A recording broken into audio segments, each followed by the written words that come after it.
Hey everybody, welcome back to Movie Mavens, home of the spicy double feature, Two Chicks, Two Flicks. I'm Carson Green. And I'm Annie Janes. This week's spicy double feature is Bugonia and The Killing of a Sacred Deer. Oh my god, and what a double feature this is. Literally, we've got Alicia Silverstone playing moms in both movies.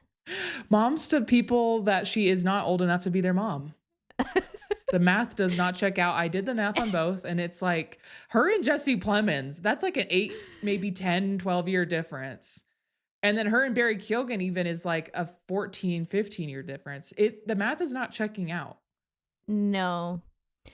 And she also unfortunately has sons who are not well. In fact, they might be unwell. And she's a little unwell in both. Yeah. And did we mention these are both directed by Yorgos Lanthimos? Oh, right. There's that too. There's that big one other than Alicia Silverstone popping up for like 10 seconds in each of these. He is like becoming one of my favorite filmmakers. Honestly, Annie, me too. And I'm so glad that you said that. And I'm so glad that they are giving this man money. Give him more money. Mm-hmm. He's been really busy. Yeah, and he has. I've just been loving everything he makes.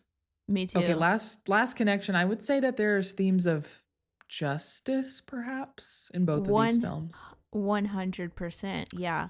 Mm-hmm. Before we get into it, do you have a favorite Lanthimos film?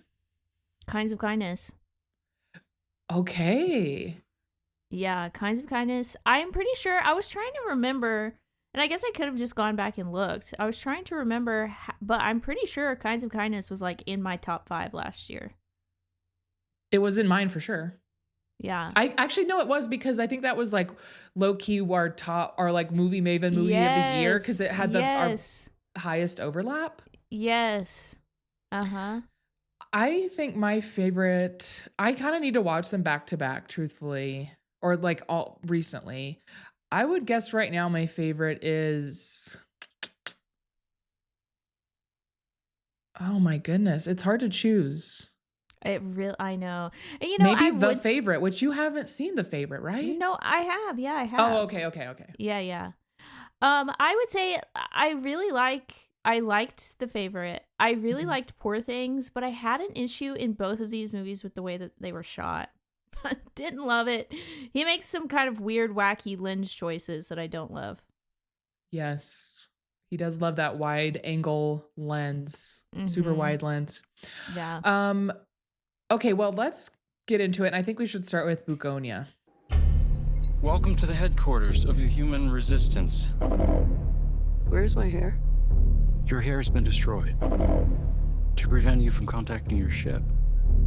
What ship? Your mothership? Okay. In the next 48 hours, the police and the FBI will begin a statewide manhunt. I'm a high-profile female corporate executive. I am crucial. In all humility, I can say that. Think of it like you abducted the governor, but worse. There is no possible scenario where you benefit from this incident. That was really good. My pulse is racing right now. Annie, please hit us with some facts. Bugonia came out October 31st, 2025. It was written by Will Tracy, directed by Yorgos Lanthimos. This is actually based on a film, let me just see if it's where it's from, called Save the Green Planet, which is a Korean film from 2003 that I would love to watch.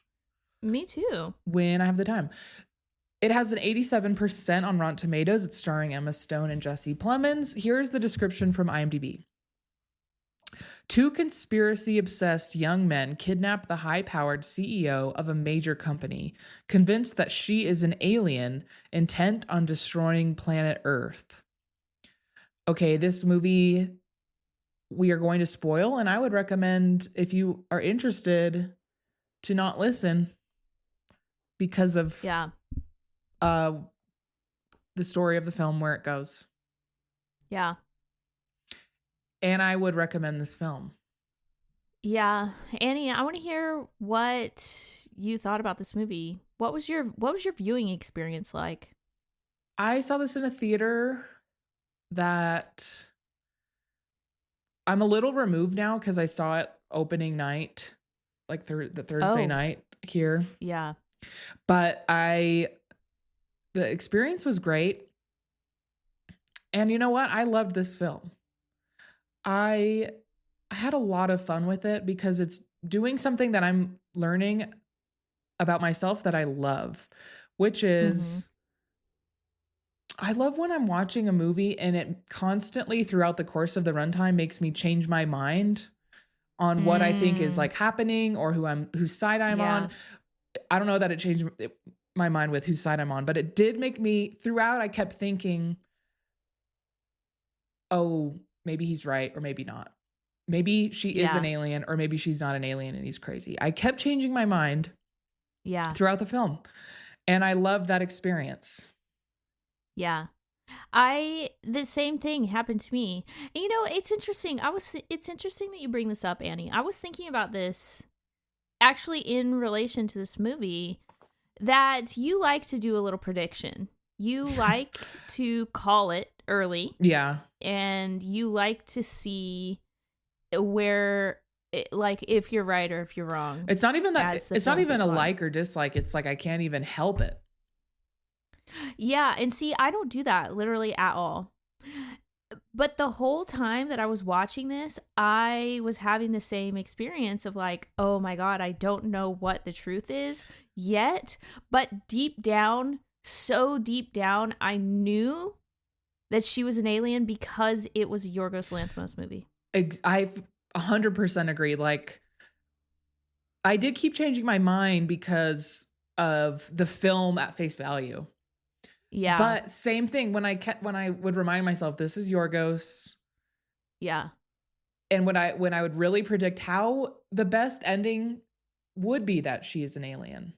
There's no other way to end it. And if you're listening to this because you don't care about spoilers, that is a major twist. Basically the whole film, Jesse Plemons has Emma Stone, he like abducts her with his brother, and his brother is like pretty autistic.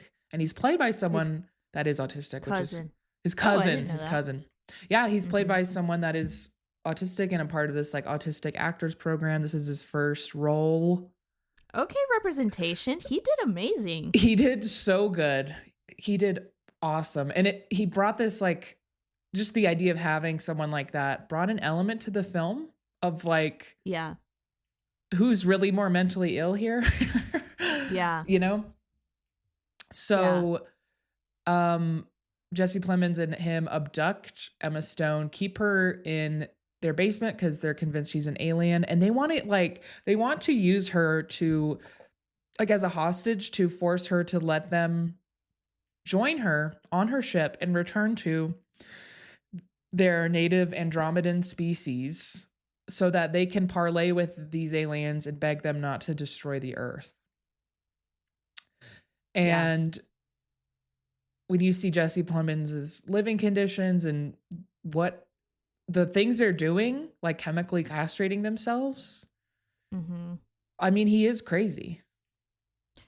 Yeah, and the film kind of dives into ever so briefly, like being internet indoctrinated, and you know that is a big problem, dude. That is 100% a big problem. And even Emma Stone's character brings it up. She's like, you're living in an echo chamber on the internet, and it's not a real place, and the things that you're hearing are not real, not based in reality. When in fact, I mean, by the end of the movie, we realize that that is something I struggle with this film. Of like, okay, it's kind of weird that the conspiracy guy was right. And it's also kind of weird that the like high powered CEO of fake Amazon / pharma company is like a lizard person. aka or an alien. Like that is just kind of strange. Mm-hmm. And I don't think like that. I think the people that would take all of that incorrectly aren't really going to see this Yorgos Lanthimos film. So I don't think it ultimately matters. Like, because you and I can parse through, and it's interesting to us. We can see through all of that. Yeah. Yeah, no, so true.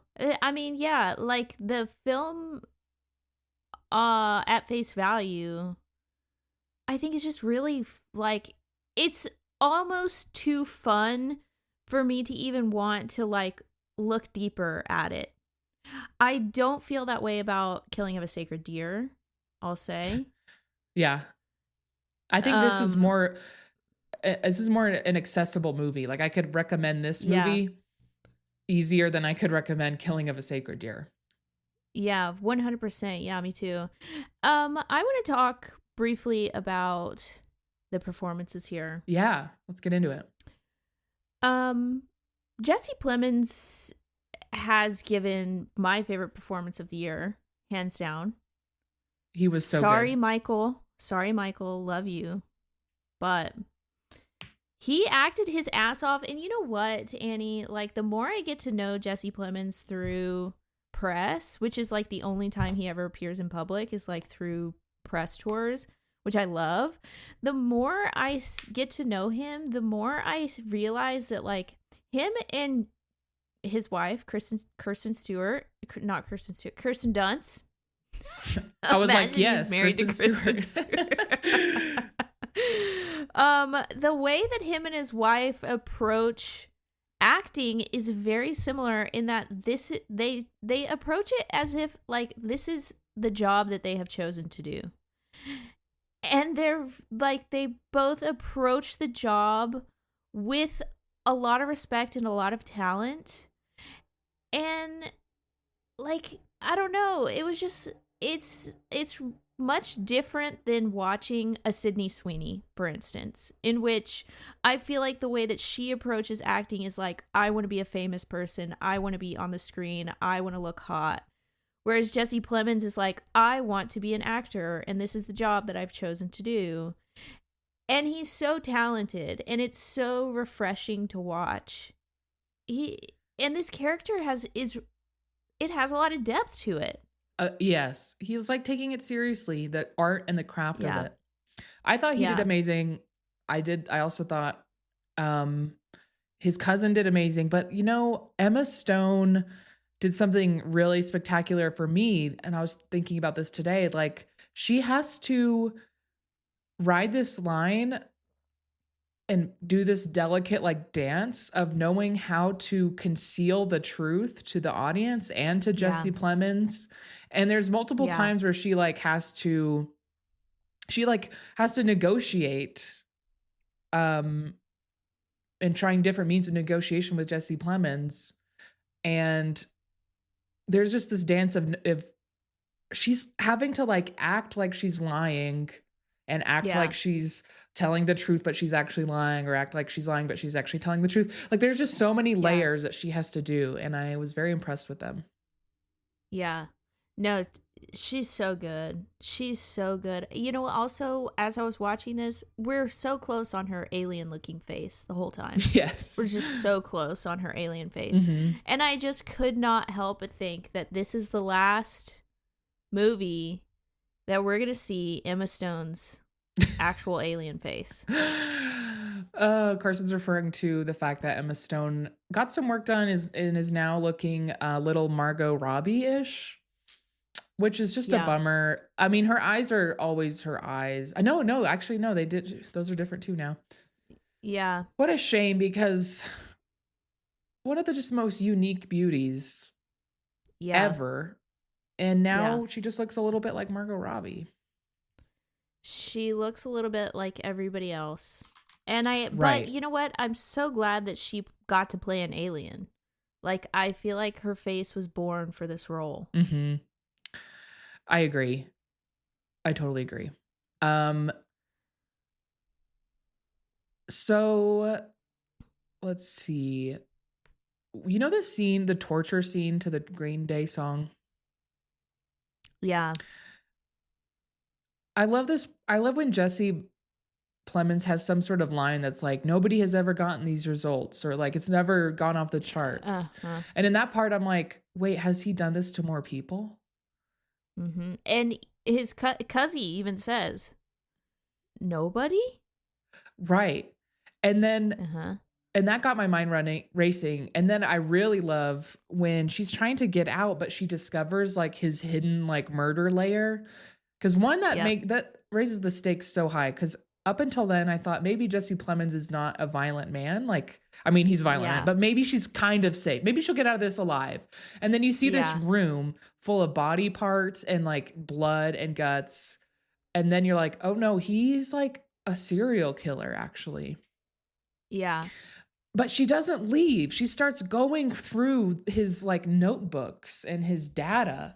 Yeah. And from that point on, I was like 100% she's an alien. I mean, I already was guessing it, but from then on, I was like, I would have put money on it, because to me, I'm like, why would she not just try to get out? She's like seeing what he knows, basically. And that's what she was doing. Yeah. No, her character is very calculated. She's very Calculator. smart. I don't know. Calculator, bro. Oh my God. That was so Everything Everywhere All at Once. That was so Everything Everywhere. I was like, oh my God, she's eating the chapstick right now. It was so fucking funny. And see, at that point, I was like, is she stalling for them to break into her office? Like, I wasn't believing that what she was doing was actually operating a teleporter. Yeah. Oh, that part, I just love the way it messed with me. Yeah, no, me too. This movie was full of twists and turns. It's so delightful. Yeah. And it is also, I think, equally, I mean, this is not as violent, I think, as some other of his films, but oh my God, when he turned the gun around, I was like, no. Oh, that part, yeah. I mean, it is an upsetting film to watch. It's not like an easy recommend, but it's just more accessible. Because people act like real people for the most part in this, like people that you know and can understand. Yeah. I thought it was funny that the title cards like were progressively getting more like flat earther. They were like rotating to become flat, and then the. I love that. Okay, you want to talk about the ending? Yeah, let's. What did you think when she came into that alien world? I was like, let's fucking go. Let's go. I need Bugonia Part 2. I need a whole movie here in their giant little sweaters. And when the guy was like, we tried to locate you, but you didn't have any hair. Bro. I love that so much. I love. Oh my God. Yeah. It was it was like nostalgic in a way. I don't know. It just like reminded me of a 70s movie that I can't even think of. Yeah. The way the set looked, which I loved, it did feel like old school cinema. Yeah. I loved that. So I just loved it because I'm like, yes, he just went for it. He just went for it. And I love how long it took her to like run from the ambulance to the teleporter. That was hilarious. And when she gets there, I love the scene of like, she basically pops the bubble and that kills everyone on Earth instantly. And how many different variations of dead people we see. Yeah. And I love that we see some animals. We see a cat, a dog, a bird. So like we know that life on Earth is not done, right? But the human race is. It was like a failed experiment. Yeah. Yeah. Yeah. Okay. And like,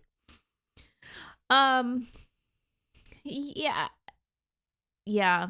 What do you think about her being the emperor also, like fully being the emperor and not just like some goon? Yeah, that kind of surprised me, but it checks out with her rating on the torture thing, like how she has these higher results than the other aliens. And like, I guess it's fine. I don't know. I think she was like in charge of it, of the trying to fix humans. And she herself became became under the influence of being a human, and that's why she became a Yeah. greedy corporate girl boss. Yeah. I didn't have a problem with that. That was And- cool. Yeah, me too.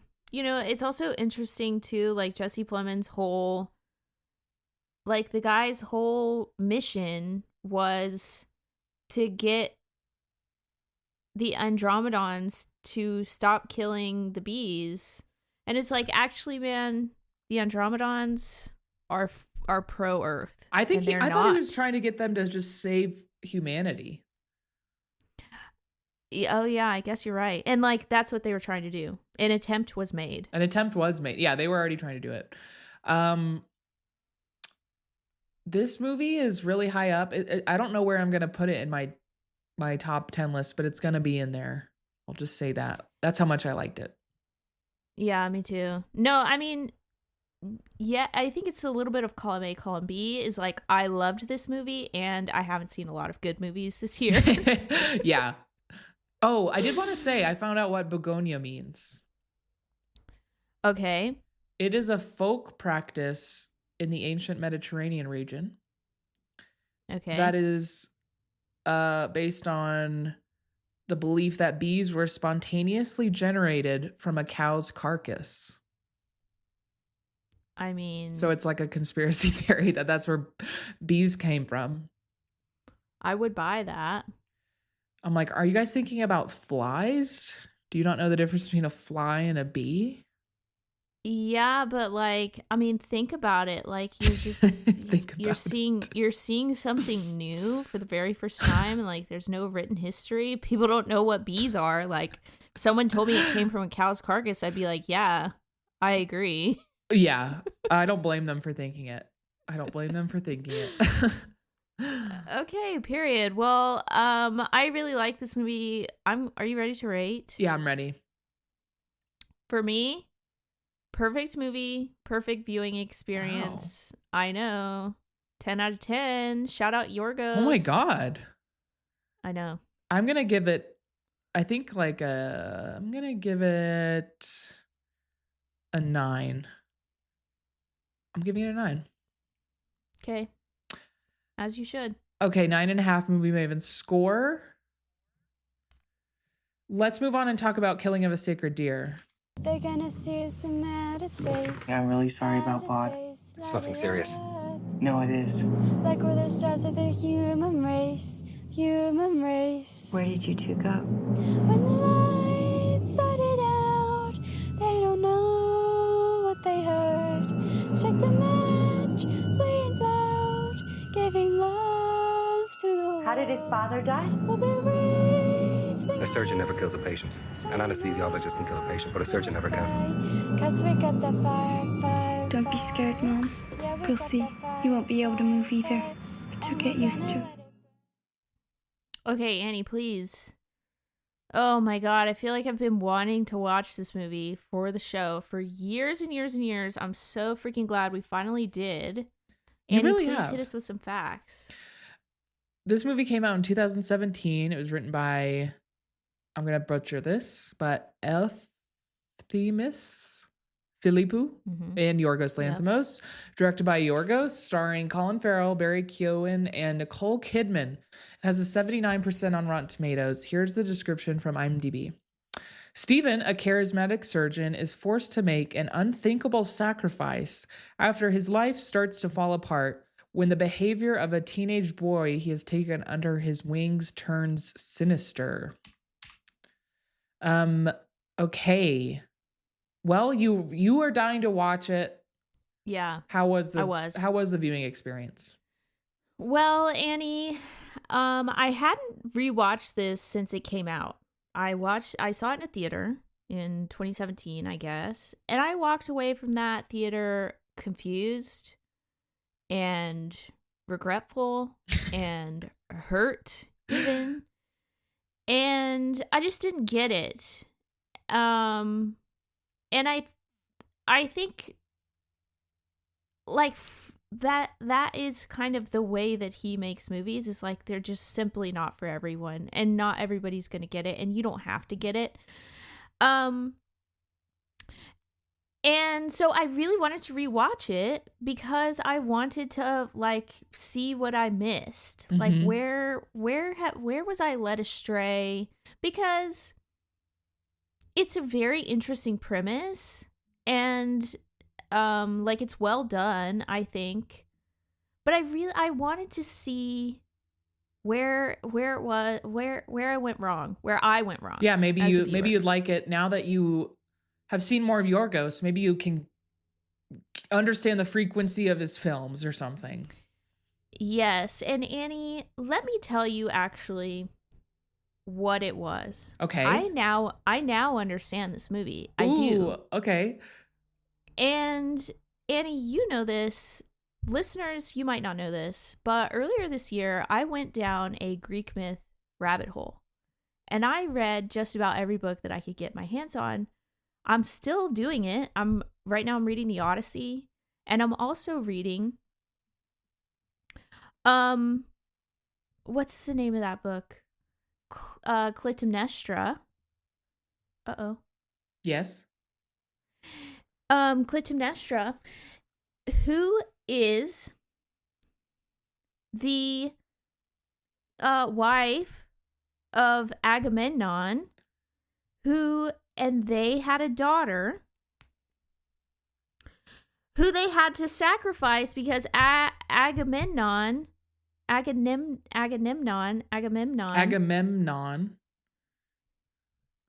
on his way to the Trojan War killed one of Artemis's sacred deers.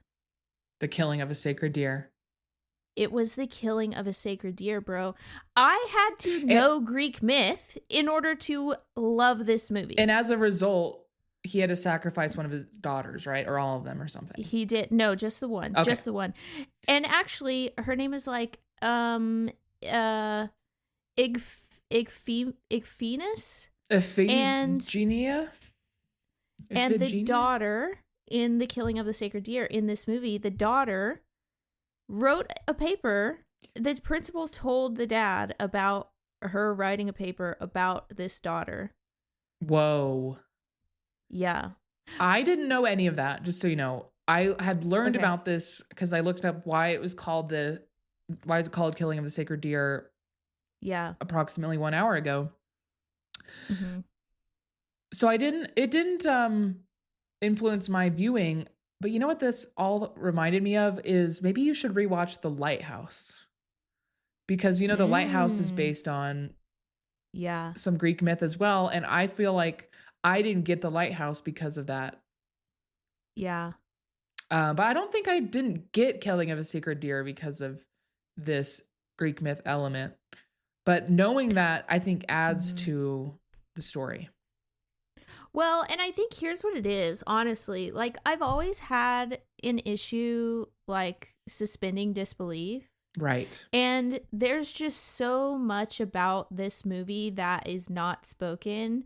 And, like, the dialogue is very plain. And, like, the first time I watched it, I didn't get that it was a curse at all. I thought he was, like, somehow poisoning these people. Like, I didn't understand. Was, like, amongst the rules of our world. I think that this movie takes place in its own world. And that's why everyone speaks weird. And that's why Martin can do these things. And it's not explained. And that's why it's so inaccessible of a film. Yes. Yeah. Yeah. Yes. But, now understanding Greek myth, I surrendered to this movie hard. I was like, what other curses can we dole out? In fact, bring back curses. Just like as a rule. I love that this movie doesn't explain it at all. Yeah. But it does I love that it goes through like showing the audience his control over it. Like he says, the scene where Barry Keoghan says what's happening, he goes through that there's like 3 or 4 stages, loss of function of the legs, they stop eating, bleeding from the eyes, and then they die. Yeah. That's my favorite scene when he explains that, and he does it in a rush because Colin Farrell's like, I can't stay long. So the way he says it's really funny. Oh, I lost my train of thought. Sorry. All good. Okay. The movie goes to show you that the process happens in those stages. And I love the scene where the daughter can stand up out of the hospital bed because Barry Keoghan is like in the parking lot so she can go wave to him. And then shortly after, she loses the power of her legs again. So it is, you can see him like controlling it in quotes. Like he has the power to control it. And that's all the movie does to show you. I thought that was really cool. Yeah, I agree. Oh, also, you know what else would have been a really good double feature for this is Banshees of Inisherin. Totally. Yeah. We just did that one. Did we? We did. With what? I just know that it was recent enough that it was in our redesign on Instagram. Something male friendship related, maybe. Oh yeah, we watched Friendship. Oh, just Friendship. Okay. Yeah. That's funny. Wow. So that would have been good. Okay. Oh, go ahead. Yeah. You know, it's interesting that you brought up that scene of him saying, this is what's going to happen. And then it does happen. And, you know, if I was like reading this book, that would be perfectly fine. I would be totally fine with that. In fact, I would welcome like kind of the little peek ahead. As a movie, did not work for me. It really didn't. I think it slowed things down in a big way. Because you knew what was coming. And I felt like this whole second act was kind of a slog for me. It was for me too. Really? But also, I think that's because we knew where it was going, because we had seen the film. I think it's an issue of a rewatch. Unless you just didn't remember, because I did remember. I don't think I remembered a lot of it. Well, I was bored too. I'll just say that. Yeah, no, I think it like became just a little predictable. I think it was just dragged out. Like, I don't know that I was predicting it even. I don't know. I just felt bored and it was dragged out. And I think the performances, like the choice to direct them in this, they're very stilted and robotic. All the dialogue didn't help because it's boring to watch. Yeah. And I didn't like that choice. And what's funny is that he has that direction in like The Lobster, if you've seen that, but he doesn't have it in Bugonia or Poor Things. I think he kind of overcame that. I think he was using it as a crutch, honestly. And you know what is so funny? While I think it doesn't work, the only one that I think pulled it off, Barry. Actually, two people, because I wasn't thinking Barry, but he did. But Nicole Kidman.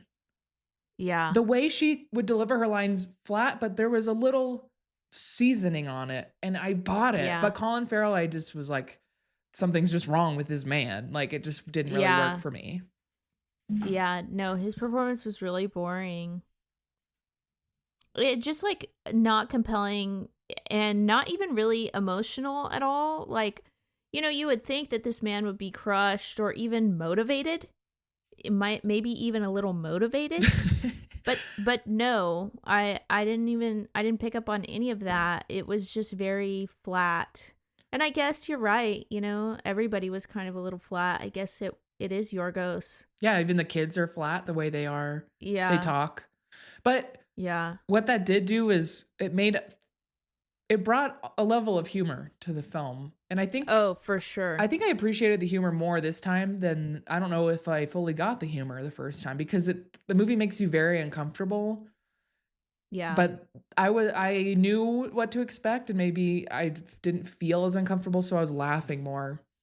Like when the daughter says to Barry that she says, "You've got a great body." Just that line. That was funny. And then when the little boy asked Barry if he could see the hair under his arms. Yeah. And then of course there's the iconic singing Ellie Goulding. Yeah. Like really mediocrely for a long time. Oh my God. No, that was so good actually. And then also Colin Farrell like getting the teacher assessment to try to like figure out which kid to kill. Like that's funny. Nicole Kidman Yeah. saying, I think the most logical thing to do is kill a kid. Like, it is funny. And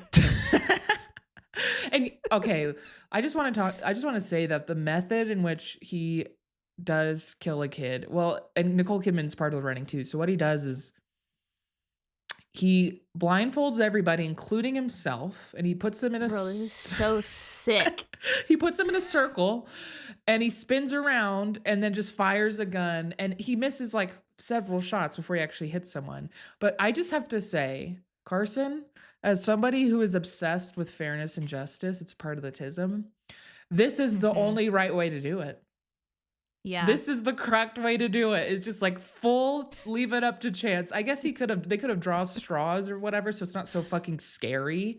But and not traumatizing for everybody, but as a movie scene, it's wild. It's just wild. It is extremely wild. I think you're right. I think this is the only fair way to do it. But I gotta say, the whole movie, I was thinking, which one would I kill? Yeah. And they set it up before we even know that that's the premise with like Bob's not cutting his hair, and the daughter is like, but do you like my hair? Like there's already this complex. Who would you have killed? I think the daughter. I think the daughter too. Let me tell you why. It's because she was willing to sacrifice herself. Why did he not capitalize on that? He should have killed her, because I don't want to deal with Barry trying to come around and date her ever again. Right. I want this fucker out of my life. She volunteered. Right. And I will say Nicole Kidman had a point. You could have another kid. Exactly. And I was thinking like, okay, if my partner dies and now I have 2 kids to raise by myself, I don't want that. No. We're in this shit together. That's your partner. I don't know. Like, this is what I love about Yorgos, is he creates these crazy scenarios that get us talking about which kid we would kill, and we have thought about it and we have a fucking answer. This man is like no other.